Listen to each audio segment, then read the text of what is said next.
Hello sir, this is my video discussion for the PowerPoint that I made about the Unit 1 and Unit 2 video discussions that we've tackled. And Unit 1 is all about history, functions, operations, compositions, applications, limits, corollary, limit theorem of trigonometric functions, infinite discontinuities, limit at infinity, and continuity.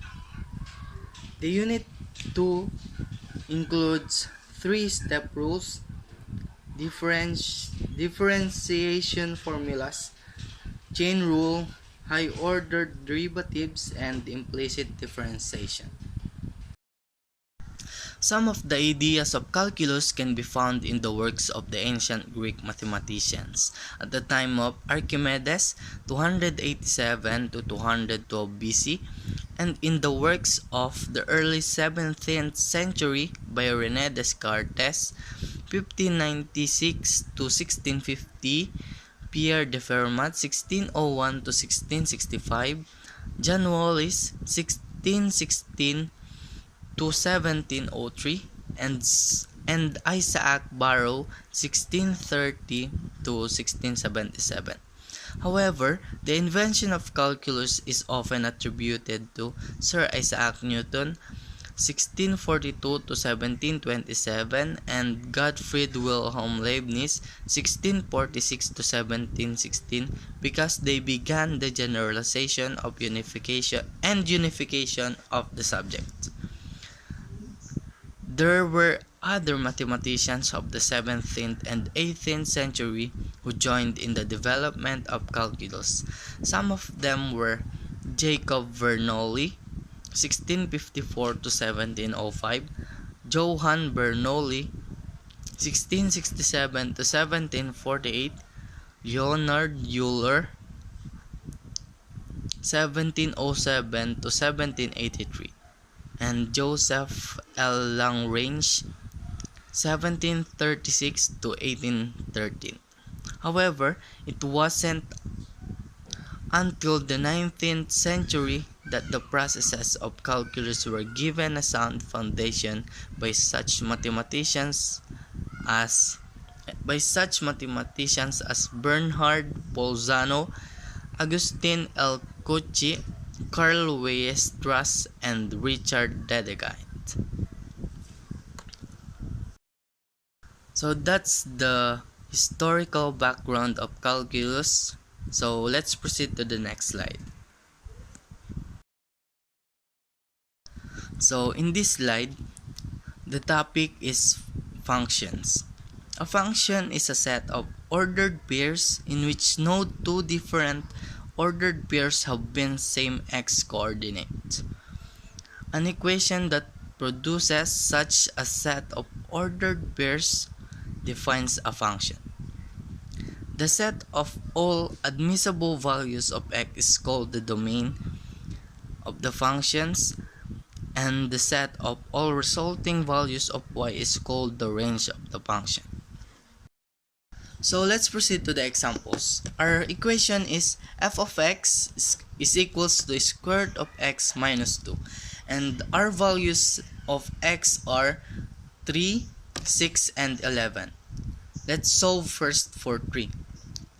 F of 3 is equals to the square root of 3 minus 2 equals 1. And f of 6 is equals to the square root of 6 minus 2 is equals to 2. And f of 11 is equals to the square root of 11 minus 2 equals 3. By means that square root of 3 minus 2 is equals to the square root of 1, and the square root of 1 is 1. And square root of 6 minus 2 is equals to 4, and square root of 4 is 2.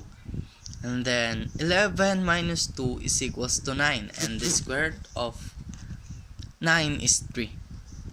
So given that our ordered pairs are 3 and 1, then 6 and 2, and the third one and the last is 11, and 3. There's no similar values of x or x coordinates, and we can see that all the values of y can't be found, or we can solve for values of y without the values of x. So x truly represents the independent variables and y represents the dependent variables. Now let's proceed to the next one. Types of functions. The first one is linear function. Linear functions are those whose graph is a straight line. A linear function has the following form: y is equals to f of x is equals to a plus bx.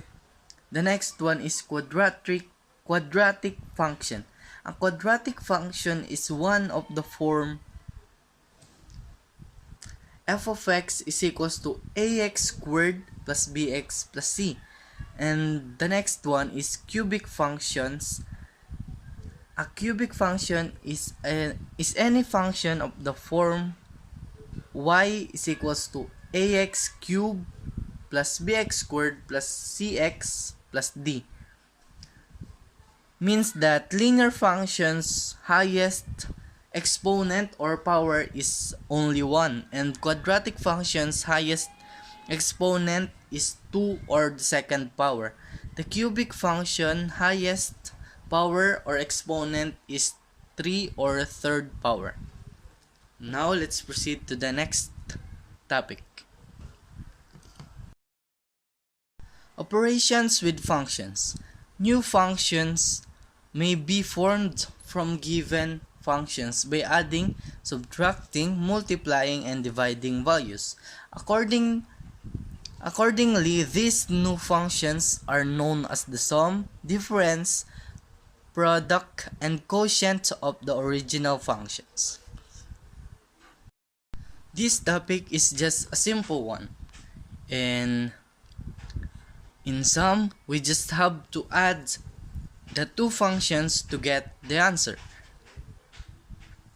and subtract, then multiply or divide. Given that we just have to analyze the equations or given first to find the equivalent answer or the correct answer properly. So my given examples is equation f of x equals to square root of x plus 2 and g of x is equals to square root x minus 6.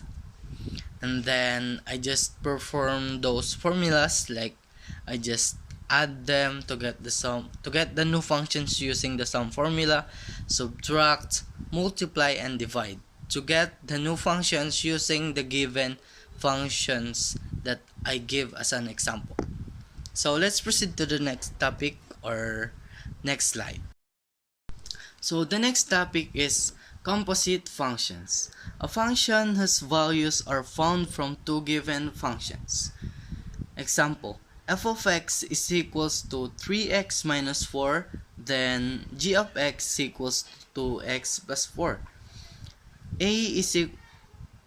Let's solve for a. F of g of x. F of g of x equals to 3, then substitute the x for the value of g of x, 2x plus 4 minus 4. So the answer is 6x plus 8. And then let's solve for v. G of f of x. G of f of x is equals to 2, substitute the value of f of x, 3x minus 4 plus 4. So the answer is 6x minus 4. Then let's solve for f of x. F of x is equals to 3, substitute the value of f of x, 3x minus 4 minus 4. So the answer is 9x minus 8. And then let's proceed to the next topic or next slide, which is limits. Limits It tells us the value that a function approaches as that function's inputs gets closer and closer to some number. So let's discuss limit theorem number 1. Limit of a linear functions. If m and b are any constants, limit of mx plus b as x approaches a is equals to ma plus b. So let's discuss our examples. Limit of x plus 1 as x approaches 3. So we substitute the x with number 3 as it is its value where it approaches. So 3 plus 1 is equals to 4. And then number 2 example is limit of 2x minus 7 as x approaches 4. So we're going to substitute the x with 4 as it is the value that it approaches or the point where it approaches. So 2 substitute the value of x times 4 minus 7 is equals to 8 minus 7, which answer is number 1. So let's proceed to the number 3 example. Limit of 3x minus 2 as x approaches 3 equals, so we're going to substitute the x with 3 as it is approaches 3. So 3 times 3 minus 2 is equals to 9 minus 2, so the answer is 7. Now let's proceed to the limit theorem number 2, which is limit of a constant.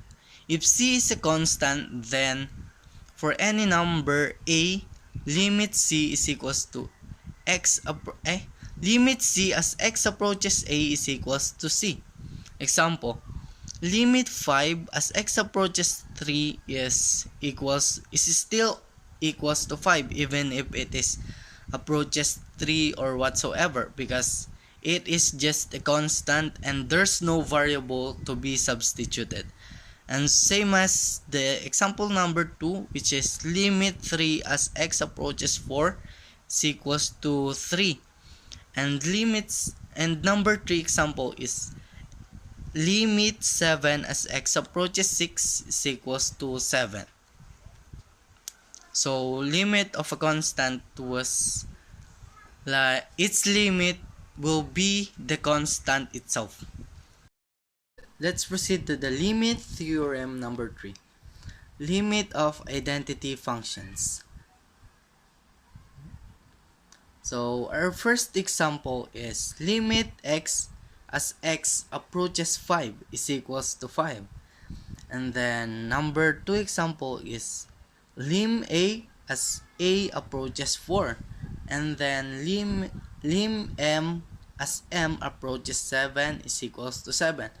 So its limits are those values where the variables or functions are approaching. And then now let's proceed to the limit theorem number 4. Limits of the sum and difference of two functions. Example is equals to f of x is equals to x and g of x is equals to 8. So lim f of x as x approaches 3 plus lim g of x as x approaches 3 is equals to lim x plus lim 8 is equals to 3 plus 8 is equals to 11. So limits of the sum and difference of two functions are just simple, that you just have to get the sum or the difference of the two functions to get the limits. Now let's proceed to the next topic on the next slide. So the next topic is corollary. The first rule is this thing occurs if the limits of the denominator of the quotient is 0. And the first is A. The limit of the numerator of the quotient is also 0.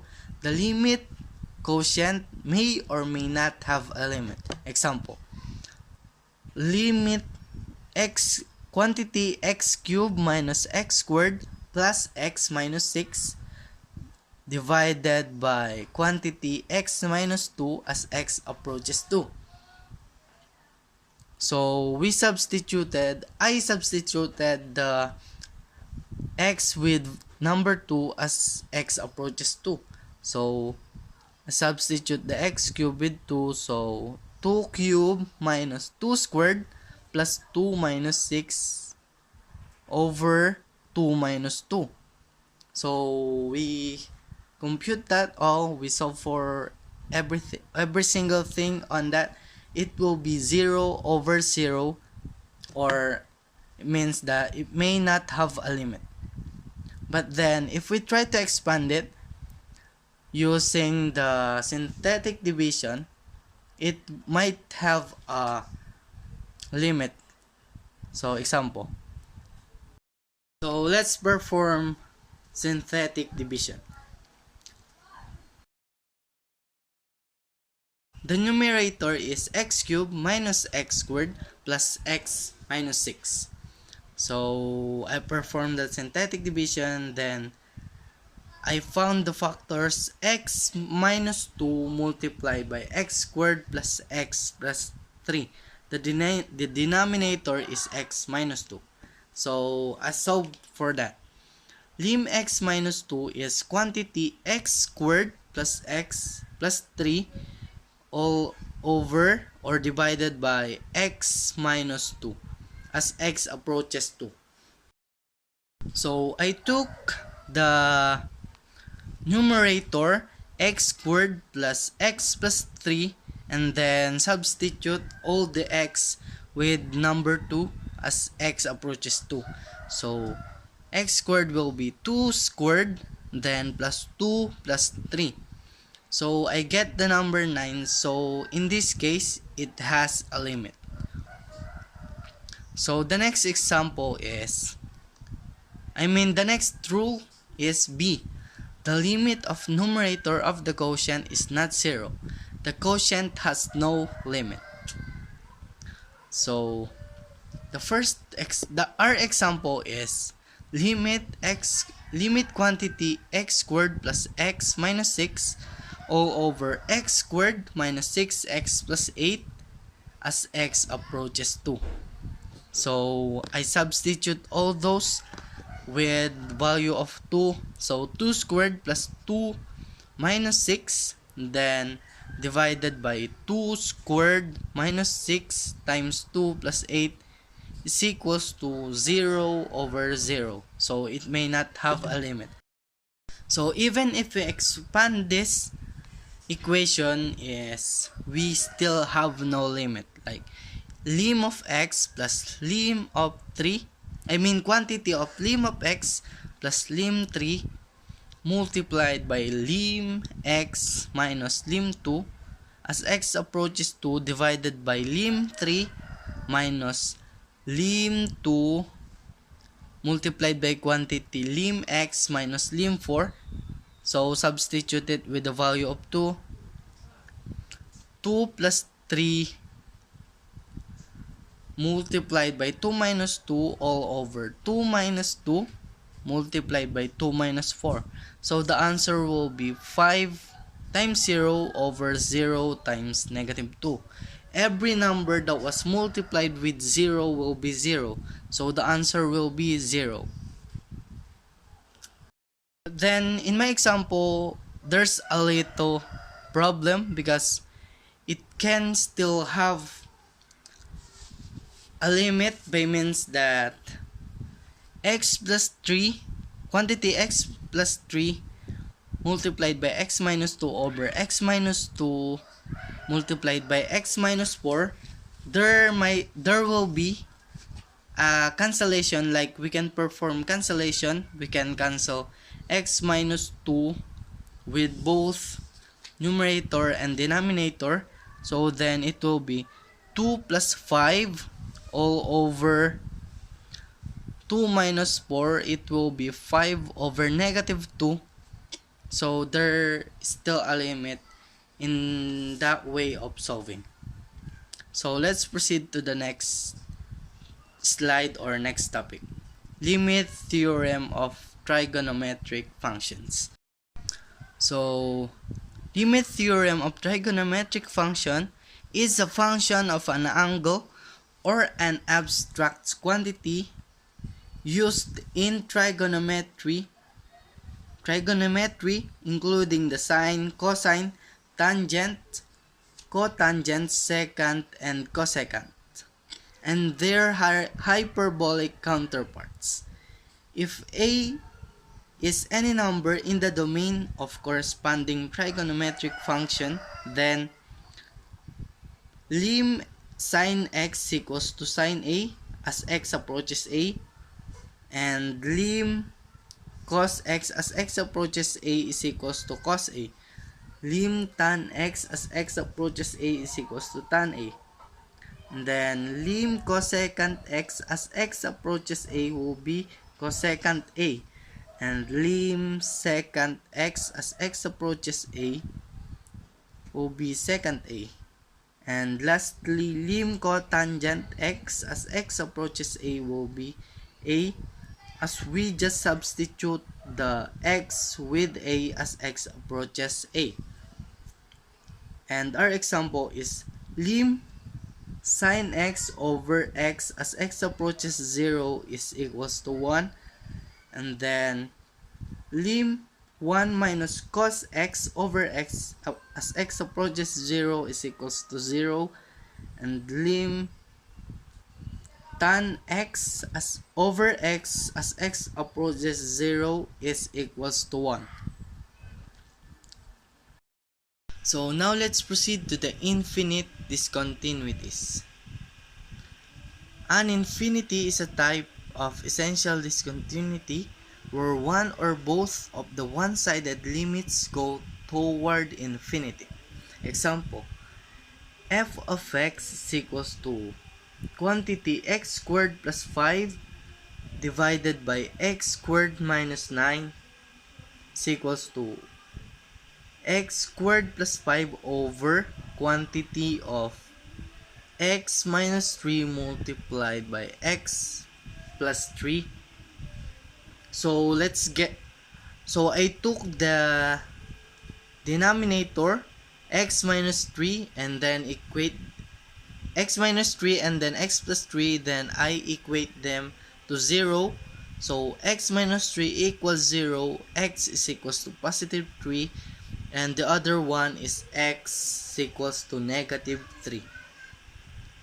So here's the graph. Next example is f of x equals to x over quantity x plus 1. So x plus 1 is equals to 0. Then x equals to negative 1. So limit is positive and negative infinity, just like the first one, the first example. And then the third and last example is x plus 3 over x plus 1. So x plus 1 equals 0, x is also negative 1, just like the second example. And here's the graph. Their graph is different even though their denominator is the same because numerator was different. So now let's proceed to the limit at infinity. If the values of f of x because arbitrarily close to L as x becomes sufficiently large, we say that function f has a limit at infinity and write as lim as x approaches infinity, f of x is equals to L. So here's an example. Lim x as x approaches infinity, lim as x approaches infinity, 3x squared plus 2x minus 2 all over 5x squared minus 4x plus 7 is equals to 3 over 5 or 3/5. So the next example is lim quantity x plus 1 to the third power over x cubed. So I expand the quantity x plus 1 raised to the third power and it becomes 8x cubed plus 12x squared plus 6x plus 1 then over x cubed. So equals 8 because the I'll explain it later. So the third example is lim quantity x plus 2 over x minus 2 as x approaches infinity and it is equals to 1. So the first one answer is 3/5 because the 3x squared and 5x squared was the high exponential variable or given in the equation or function. So 3x squared its base is 3 and 5x squared its base is 5, so 3/5. And the second is highest exponent or power is cube or 3, 8x cube over x cube, so 8 over 1, so it's equal to 8. And the last one is the highest exponent or power was just 1 and those are x over x, so the answer is 1. So now let's proceed to the continuity. The function f of said to be continuous at the number a if and only if the following three conditions are satisfied. First, f of a exists. The second condition is lim f of x as x approaches a exists.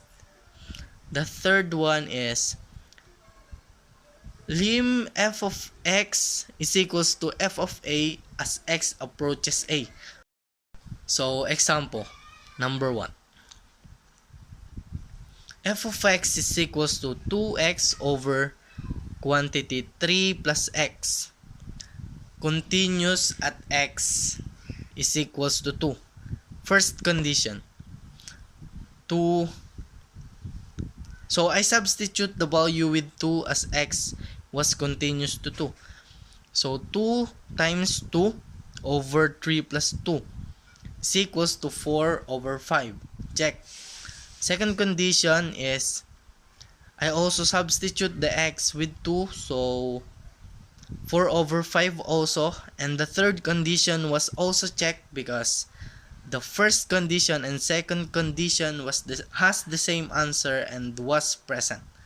So this means that f of x 2x over 3 plus x is continuous at x is equals to 2.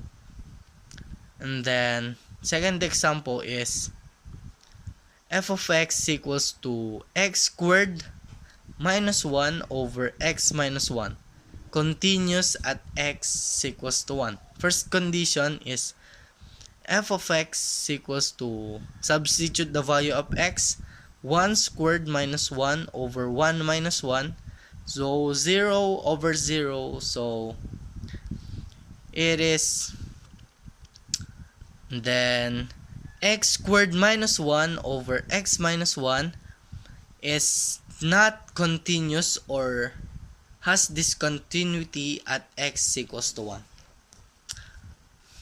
Number 3 is f of x equals to 5 over x plus 1, continuous at x equals to 0. First condition is f of 0 is equals to 5 over 0 plus 1 is equals to 5. Check. Second condition is equals to 5 over 0 plus 1, also check. And third condition was checked too because the two first condition was present. So the equation f of x equals to 5 over x plus 1 was continuous at x equals to 0. So now let's proceed to the next topic, which is three-step rule. The three-step rule. The derivative of the function f is the function denoted by f such that its value at a number x in the domain of x is given by these three steps. So let's give it as an example. So the first example is f of x equals to x squared plus 1. Step 1 is x. So we substitute the x with x plus delta x. So the result is quantity x plus delta x squared plus 1 minus quantity x squared plus 1. So next is it is equal to x squared plus 2x delta x plus delta x squared plus 1 minus x squared minus 1. So we can perform here a cancellation. Then the remaining values is 2x delta x plus 1 plus delta x squared, and then let's proceed to the second step. 2x delta x plus delta x squared over delta x, which we will cancel the delta x in the numerator. So the remaining value is 2x plus delta x. And now third step is equals to, we will equate the delta x with 0. So lim 2x plus delta x as x approaches 0 is equals to 2x plus 0. So the answer is 2x. And I just performed the same steps with the other two examples. I substitute, cancel, and then substitute the delta x in the third step using this with a value of 0. Then I get these answers. So now let's proceed to the next topic, which is differentiation formulas. So differentiation formulas, first is the constant rule of differentiation. If c is a constant and if f of x equals to c for all x, then f of x equals to 0. That means that every constant's derivatives or any number like even 1 to 1 billion will just be 0 on their derivatives. So the next rule is the constant multiple rule of differentiation. If f is a function, c is a constant, and g is the function defined by g of x equals to c multiplied by f of x, then if f of x exists, g of x is equals to c multiplied by f of x. So let's give it an example. So our example is f of x equals to 5x raised to 7. So 7 will be put in the front, then the variable or 5x raised to 7, former 5x raised to 7 will be closed in the close and open parentheses with the 7th power subtracted by 1. So 7 multiplied by 5x raised to 6th power is equals to 35x raised to 6. So let's proceed to the third rule, power rule. Take the power and multiply it by the expression, then you reduce the power by 1. So example, fx raised to 4 is equals to 4x cubed because we put the fourth power in the front, just like what we did in the constant multiple rule. And then it becomes it. Then we subtract 1 in the exponent, so 4x cubed. And then it's just the same. The number 2 is just the same like in number 1.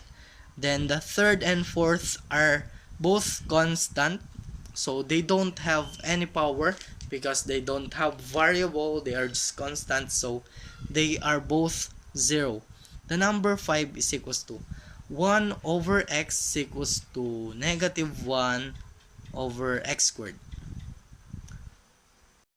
So the first and the first to fourth example was quite easy to understand, so I just solved for the fifth example, which is a rational function x, I 1 over x, and then I rewrite it to the form of x raised to n, which is x raised to negative 1, so I can solve for its derivative, and the derivative of x raised to n is equals to n x raised to n minus 1, where n is equals to negative 1.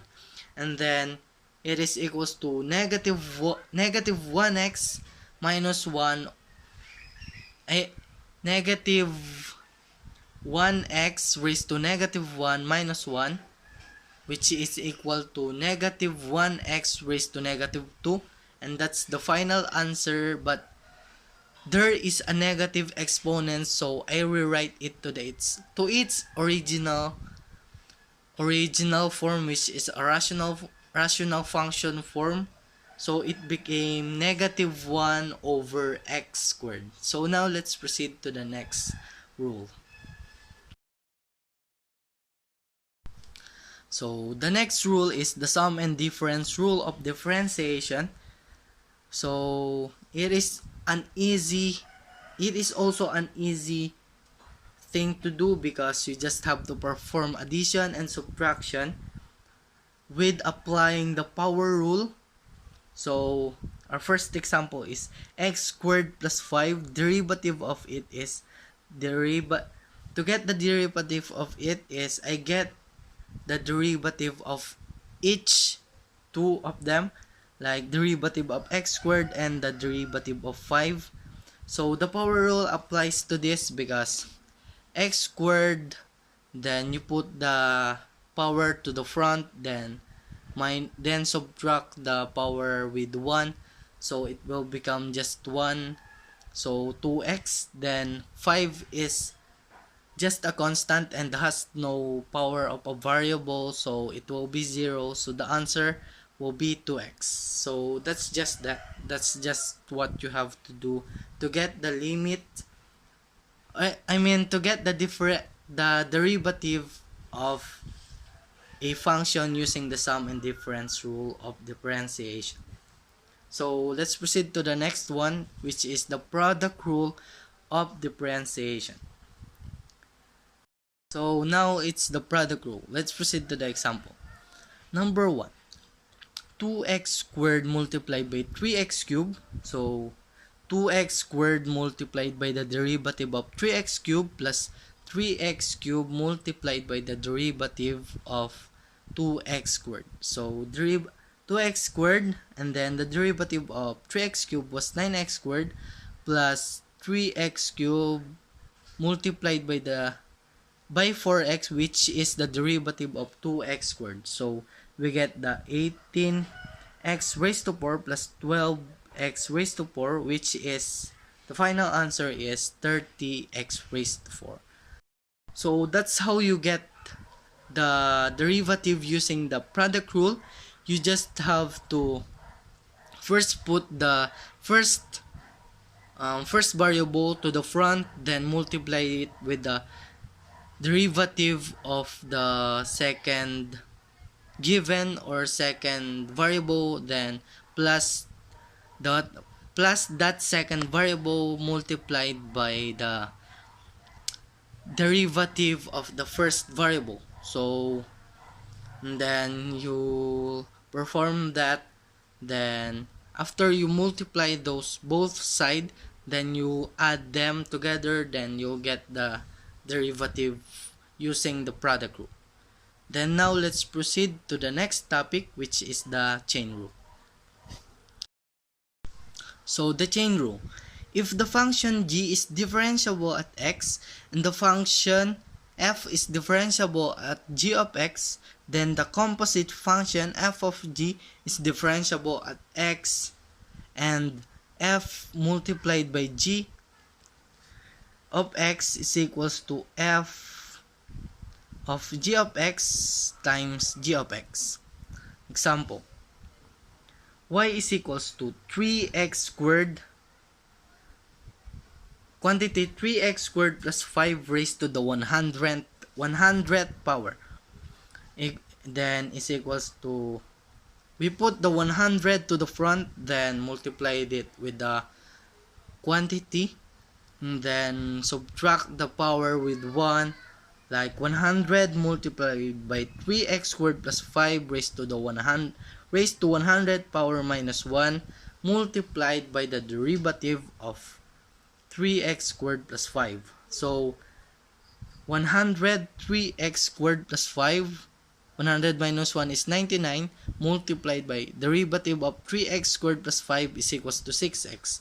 So we will multiply the 6x to the 1 in the front, which is 100. So the answer is 600x multiplied by 3x squared plus 5 raised to the 99th power.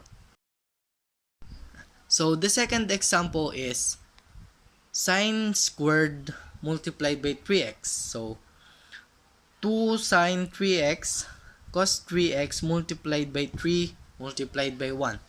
So I multiplied the 3 to the 2 in the front, and then put the cos 3x in front of it, and I multiplied the 1 to the sine 3x and then put it there. So 6 cos 3x sine 3x, or you can do the vice versa, which is 6 sine 3x cos 3x. So now let's proceed to the next topic, which is high ordered derivatives. So the next topic is higher ordered derivatives. Getting the derivatives can be made to the several times of succession, like get the first derivative, then use that first derivative to get the second one, third one, fourth one, and so on. So let's proceed with the example that I provide. I just provide a little example, just I don't put an example with high power, so I just have a few derivative here. So my example is 5x squared, f of x equals to 5x squared plus 3x minus 4. So its first derivative is 10x plus 3, second is 10, then the third one is already 0. So third derivative to fourth, fifth, and so on was already 0. And as I did, I get the first and second derivative to third, but we can perform more with higher ordered derivative with a high exponential example or function. So now let's proceed to the next topic and the last topic, which is implicit differentiation. So implicit differentiation, an implicit function may be represented by the equation f quantity x and y is equals to 0 to find derivative or y prime of an implicit function. We differentiate both sides of the equation with respect to x and then solve for derivatives or y prime. The process involved is called implicit differentiation. So my given example is x squared plus y squared is equals to 81. So x squared derivative is 2x, then y squared derivative or y prime is equals to 2y, y prime Then 81 is constant, so equals to 0. Then 2x plus 2yy prime divided by 2 to simplify. And so equals to x plus yy prime equals 0. And then we put the x on the second corner, or in the corner where the equal sign is. Then y prime is equals to, the x was transferred to the other side, so x will be negative.